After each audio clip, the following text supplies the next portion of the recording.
പഴംപൊരി ഉണ്ടാക്കിയാലോ? ഇതേപോലെ അടിപൊളി പഴംപൊരി. ഇതിന് പുളിപ്പിച്ച മാവും വേണ്ട, ബേക്കിംഗ് സോഡയും വേണ്ട. വളരെ ഈസിയാണ് ഉണ്ടാക്കാനായിട്ട്. റെസ്റ്റ് ചെയ്യൊന്നും വേണ്ട. നമ്മളിത് ബാറ്റർ ഉണ്ടാക്കി എണ്ണ ചൂടായി നമുക്ക് സാധനം വറുത്തെടുക്കാം, ഹോട്ടലിന്റെ അതേ ടേസ്റ്റില്. അപ്പൊ സമയം കളയണ്ട, ഉടനെ വീഡിയോയിലേക്ക് പോവാം. Jose Moses kitchen.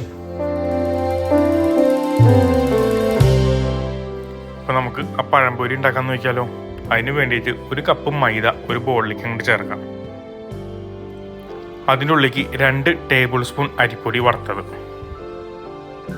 1/2 ടീസ്പൂൺ മഞ്ഞൾ കളറിന് വേണ്ടിയിട്ട്, ഒരു വളരെ നുള്ളു ഉപ്പ്, 3 ടേബിൾ സ്പൂൺ പഞ്ചസാര, കറുത്ത എള്ള് 1 ടീസ്പൂൺ, തൈര് 1/2 കപ്പ്. ഇതെല്ലാം കൂടി ഒന്നങ്ങോട്ട് മിക്സ് ചെയ്യാം. അതിൻ്റെ ഉള്ളിലേക്ക് ഒരു 1/4 കപ്പ് വെള്ളം ചേർക്കണം. അത് വളരെ കുറച്ചേശ്ശെ ചേർത്ത് മിക്സ് ചെയ്ത് കൊണ്ടുവരണം കേട്ടോ. ചിലപ്പോൾ നിങ്ങൾ ഉപയോഗിക്കുന്ന മൈദയുടെ ചെറിയ വ്യത്യാസങ്ങൾ കാണാം. ഇതേപോലെ നല്ല തിക്കായിട്ടുള്ള ബാറ്ററാണ് കേട്ടോ നമുക്ക് വേണ്ടത്. നന്നായിട്ടൊന്ന് അടിച്ച്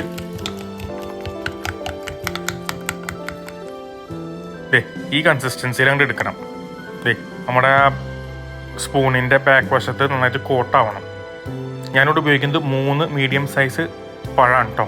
അതിനെ ഒന്നല്ലെങ്കിൽ നമ്മൾ റെസ്റ്റോറൻറ്റിൽ നമ്മുടെ ഹോട്ടലുകളിൽ കിട്ടുന്ന പോലെ ഇതേപോലെ ഫുൾ ലെങ്ത്തിൽ 3ആയിട്ട് കട്ട് ചെയ്യാം.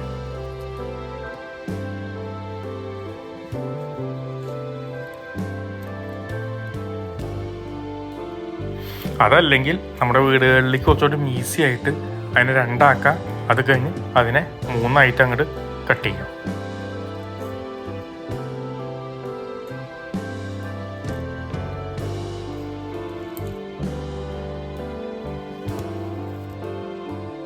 അപ്പം നമ്മുടെ പഴമൊക്കെ കട്ട് ചെയ്ത് വെച്ചിട്ടുണ്ട്.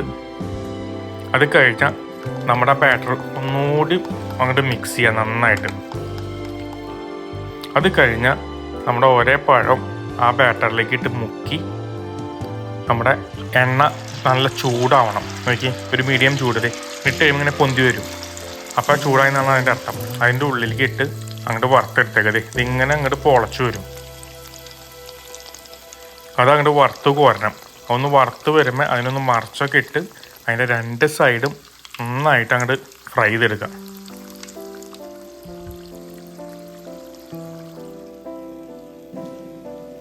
അതിൻ്റെ ഉള്ളിൽ നിന്ന് അങ്ങോട്ട് വറുത്തങ്ങോട്ട് കോരി ഒരു പ്ലേറ്റിലേക്ക് ഒരു കിച്ചൻ്റെ ടവലും ഇട്ടിട്ട് അതിൻ്റെ മുകളിലേക്ക് ഇടുക. എണ്ണ ഇനി എന്തെങ്കിലും ഉണ്ടെങ്കിൽ, ഇതെല്ലാം എണ്ണ കുടിക്കില്ല കേട്ടോ അധികം, ഉണ്ടെങ്കിൽ അതങ്ങോട്ട് പോയിക്കോട്ടെ. ഈ നമ്മുടെ ആ വലിയ കഷ്ണങ്ങളാക്കി മുറിച്ച പഴവും നമുക്ക് അങ്ങോട്ട് വറുത്തങ്ങോട്ട് എടുക്കാം. ഇനി നിങ്ങൾക്ക് എക്സ്ട്രാ കോട്ടിങ് വേണമെന്നുണ്ടെങ്കിൽ ആ ബാറ്റർ ഒന്നുകൂടി തിക്കാക്കി എടുത്താൽ ഒന്നുകൂടി നല്ല കുറച്ചുകൂടി കോട്ടിങ് കിട്ടും. എനിക്കത്ര ഇഷ്ടമില്ലാത്തതുകൊണ്ടാണ് ഞാൻ കുറച്ച് തിന്നാക്കി ഉണ്ടാക്കണത്.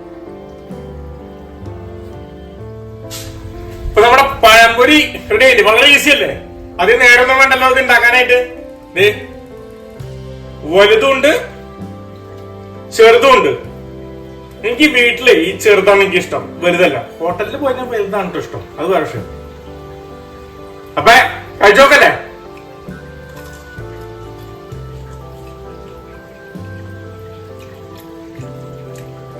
ആവശ്യത്തിന് മധുരം, പുറത്തൊരു ഇച്ചിരി ക്രിസ്പ് ഉണ്ട്, അരിപ്പൊടി ഇട്ടുണ്ട്,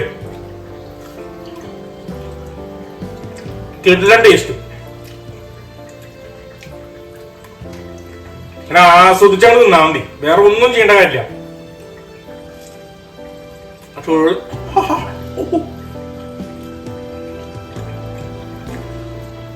ചുരുട്ടി തിന്നുമ്പോ വേറെ ടേസ്റ്റ് ആണ് കേട്ടോ.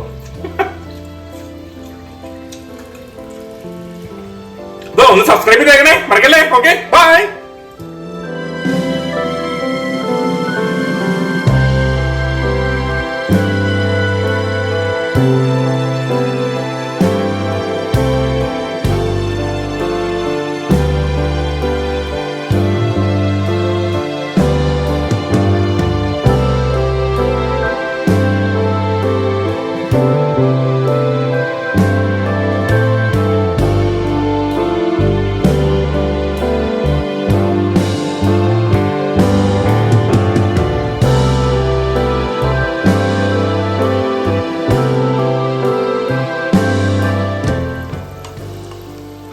അപ്പൊ ഇതോ നോക്കണേ,